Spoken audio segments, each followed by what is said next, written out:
Babajide Ogunsanwo, our data and information analyst, joins us now. Thank you for coming on this morning. Good morning. We're looking at digging into some of the figures that have been published by the MBS and several other groups about the unemployment rates. What have you found lately? There are several ways where we could start from. Well, let's look at it from this perspective and listen carefully to what I'm about to say. When people are hungry and out of a job, that is the sort of thing dictatorships are made from. Franklin Roosevelt, 1944.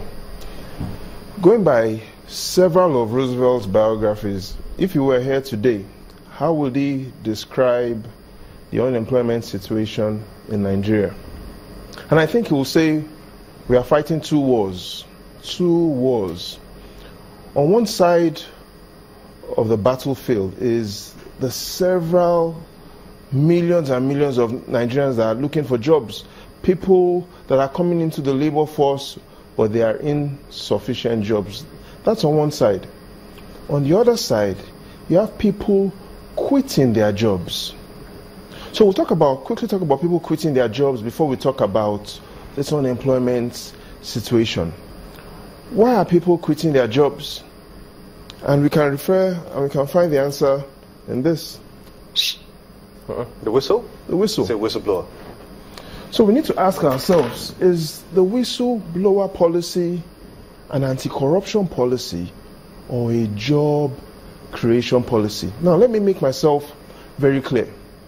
Just this week, the Ministry of Finance has said they've received over 2,000 communications on for various reasons.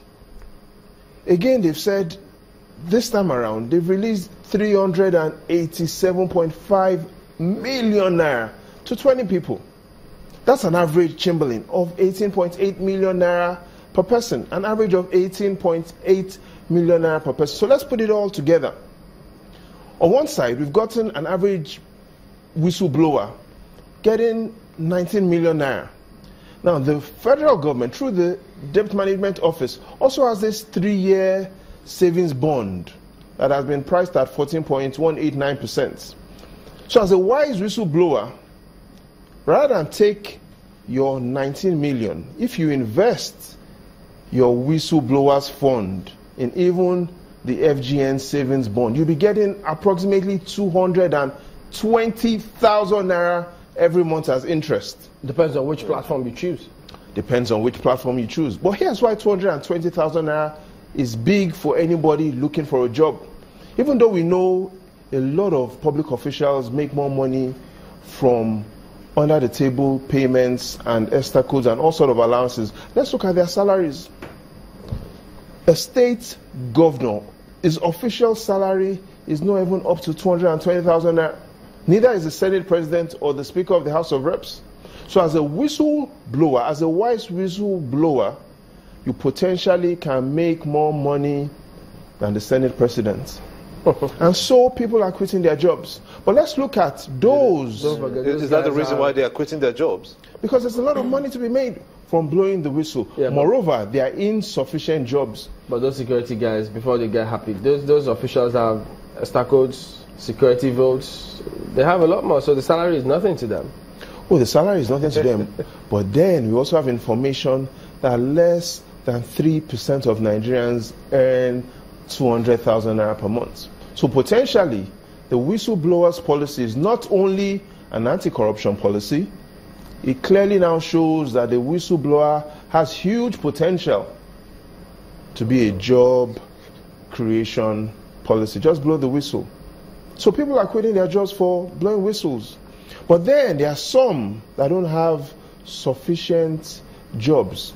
And here's what I mean. Let's go into what the president had promised in that famous tweet in March 2015. 3 million jobs per annum. That was his precedent. But the evidence and the narrative from the NBS shows that in the first 12 months, 3 million jobs were not created. Only 1.2 million jobs. The narrative also shows that all of last year, we created less than 1 million jobs. So it's either we've overpromised, or we are bad in forecasting. Either the president has overpromised, or we are bad in forecasting. Let's not believe he overpromised, because then that could raise concerns about integrity. Perhaps it was a poor forecast. But today... Yeah, but if you said you were going to give 3 million jobs a year and you didn't make that up, how is that a bad forecast? Figures don't lie, do they? So it clearly means you weren't able to meet your promises.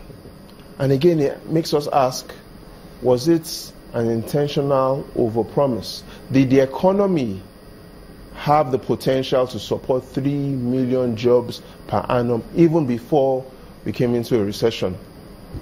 So today we ask, can the president from London still keep that promise? And today, before we go further, today, June 9th, marks a very interesting day. Why? Because let's look at what has happened this year. The president departed for halls, for medical vacation, whatever we want to call it, on January the 19th. He arrived on March the 10th and later departed again on May the 7th. So today, for the first time this year, the president has spent more than half of this year out of the country. Today, June 9th, the president has spent more than half of this year out of the country.